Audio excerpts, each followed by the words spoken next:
வீட்ல இருக்க எல்லாருமே அப்படியே ஷாக் ஆகி பார்க்குறாங்க. எதுக்காக இப்படி சரவணன் வந்திருக்கான் அப்படின்னு சொல்லிட்டு. சரவணன் பார்க்குறாரு. "இங்க பாருங்க, நல்லா தெரிஞ்சுக்கங்க. நான் கல்யாணமே பண்ணிக்க மாட்டேன். கடைசி வரைக்கும் நான் இப்படி தான் இருக்க போறேன்" அப்படின்னு சொல்றாரு. "எப்படி?" அப்படின்னு சொல்லிட்டு பழனி கேட்குறாரு. "எப்படின்னா, அப்படியே கல்யாணமே பண்ணிக்க மாட்டேன். பிரம்மச்சாரியா இருப்பேன்" அப்படின்னு சொல்றாரு. "ஓ! அப்படியா? சரி, சரி. ஏன்னா இப்படிலாம் பண்ணிட்டு இருக்க?" அப்படின்னு சொல்லிட்டு எல்லாருமே கேட்டுட்டு இருக்காங்க. "நான் அப்படித்தான். என்னை மாற்றவே முடியாது. இங்கே வா, அரசி வா" அப்படின்னு சொல்லிட்டு கூப்பிடுறாரு. கிட்ட கூப்பிட்டோன்னே விபூதிலாம் வச்சு விடுறாரு. "நீ நல்லா படிப்ப" அப்படின்னு சொல்கிறாரு.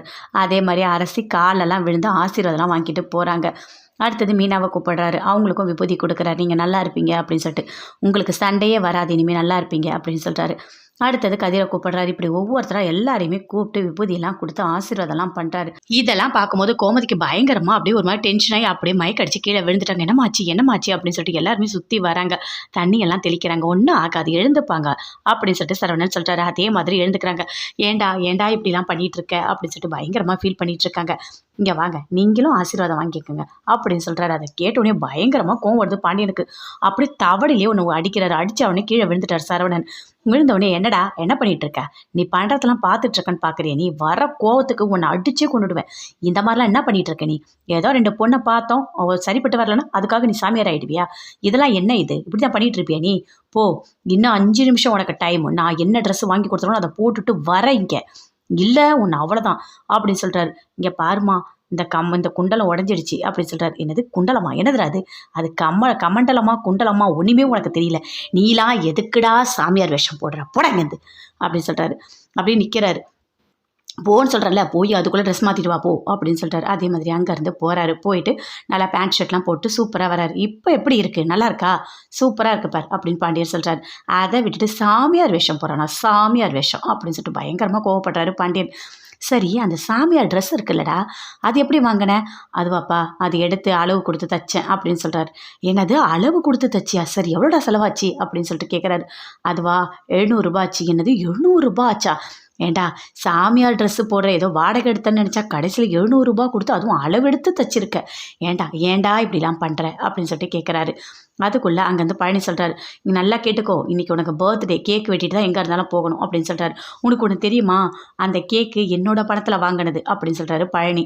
"ஓ அப்படியா? சரி, உனக்கு எதுப்பா பணம்?" அப்படின்னு சொல்லிட்டு பாண்டியன் கேட்குறாரு. அடுத்தது நல்லா மாட்டினாரு அப்படின்னு சொல்லிட்டு கதிர் பயங்கரமாக சிரிக்கிறாரு. மீனாவும் சிரிக்கிறாங்க. "அது என்னோட பணம் தான், நான் சேர்த்து வச்சுருந்தேன்" அப்படின்னு சொல்கிறாரு. "அப்படியா? கல்லால பணம் எடுத்த, அவ்வளோதான், நீ எனக்கு கணக்கெல்லாம் கரெக்டாக வரணும், இல்லை உனக்கு என்ன பண்ணுவேன்னு எனக்கு தெரியாது" அப்படின்னு சொல்கிறாரு பாண்டியன். "அதெல்லாம் ஒன்றும் இல்லை, நீ கேக் வெட்டு" அப்படின்னு சொல்லிட்டு சரவணனை கேக் வெட்ட சொல்கிறாங்க. வீட்டில் எல்லாருமே டென்ஷனாக இருக்காங்க. "என்ன இது, என்ன ஆச்சு?" கோமதி கத்தனதோடு சரி, அதுக்கப்புறம் என்ன நடந்ததுனே தெரியல. "சரி, நீ ஃபோன் பண்ணு பழனிக்கு" அப்படின்னு சொல்லிட்டு ராஜோட பாட்டி சொல்கிறாங்க. ஃபோன் பண்ணுறாங்க. "பழனி சீக்கிரம் வா, என்ன ஆச்சு அங்கே?" அப்படின்னு சொல்லிட்டு. "நான் அதோ வரேன் இருங்க" அப்படின்னு சொல்லிட்டு பழனி வராரு. வந்தவொடனே கேட்குறாங்க, "என்னடா ஆச்சு?" அப்படின்னு சொல்லிட்டு. "அம்மா, அதையாம்மா கேட்குற? அங்கே நடக்கிற கூத்தை பார்க்கவே முடியலம்மா, ரொம்ப கொடுமையாக இருக்குமா. சரவணனுக்கு 2-3 இடத்துல பொண்ணு பார்த்தோமா, அது எதுவுமே சரியாக அமையல. அதனால் போயிட்டு சாமியார் ட்ரெஸ்லாம் போட்டு நான் சாமியார் ஆகிட்டேன்னு சொல்லிட்டு வந்துட்டாம்மா." வீட்டில் எல்லாருமே ஷாக் ஆகிட்டாங்க. "ஏன்டா இப்படிலாம் பண்ணுற?" அப்படின்னு சொல்லிட்டு பயங்கரமாக அடிச்சிட்டாருமா. மச்சான் அடித்த அடியில் ஓடி போயிட்டு வேறு ட்ரெஸ் மாற்றிட்டு வந்தான். இப்படி தான் நடந்தது. அதெல்லாம் பார்த்து அக்காவுக்கு பயங்கரமாக டென்ஷன் ஆகி மயக்க அடிச்சு கீழே விழுந்துச்சு. மயக்க அடிச்சு விழும்போது தான் அம்மானு கத்துச்சு. அதுதான் உங்களுக்கு கேட்டிருக்கோன்னு நான் நினைக்கிறேன் அப்படின்னு சொல்லிட்டாரு பழனி. "ஓ அப்படியா? சரி சரி, இப்போ எல்லாம் சரியாயிடுச்சா?" அப்படின்னு சொல்லிட்டு கேட்குறாங்க. "ஓகே ஓகே, எல்லாம் சரியாக தான் ஆயிடுச்சு, ஒன்றும் பிரச்சனை இல்லை" அப்படின்னு சொல்கிறாரு பழனி. "சரி, நான் போயிட்டு வரேன்" அப்படின்னு சொல்லிட்டு அங்கேருந்து கிளம்பி போகிறாரு. இதெல்லாம் பார்க்குற குமாருக்கு பயங்கரமாக கோவம் வருது. "எதுக்காக நீங்கள் இதெல்லாம் பண்ணிகிட்டு இருக்கீங்க? அவங்க வீட்டில் எது நடந்தால் உங்களுக்கு என்ன? அங்கே ராஜை பொறுத்த வரைக்கும் இந்த வீட்டு பொண்ணே கிடையாது, தலை முழுவியாச்சு" அப்படின்னு சொல்கிறாரு. அதை கேட்டோன்னே இன்னும் பயங்கரமாக கோவம் வருது. குமாரோட அம்மா கிட்ட வராங்க. "இங்கே பாரு, ஏதாச்சும் நீ அக்காவை பேசின, உனக்கு என்ன பண்ணுவேன்னு எனக்கு தெரியாது" அப்படின்னு சொல்லிட்டு தவடியிலே ஒரு அடி அடிக்கிறாங்க. "இங்கே பாரு, நல்லா தெரிஞ்சுக்கோ, உங்கள் அப்பாவை என்னால் அடக்க முடியாது. ஏன்னா அவர் என்ன கல்யாணம் பண்ணியிருக்காரு. ஆனால் நீ யார் தெரியுமா? நான் பெத்த புள்ள. உன்னை அடக்க என்னால் முடியும்" அப்படின்னு சொல்கிறாங்க. "இனிமேல் எங்கள் அக்காவை தப்பாக பேசின, ஒரு வார்த்தை கூட நீ பேசக்கூடாது. எங்கள் அக்காவை தப்பாக பேச நான் விட்டு கொடுக்கவே மாட்டேன்" அப்படின்னு சொல்லிட்டு பயங்கரமாக கோவப்படுறாங்க.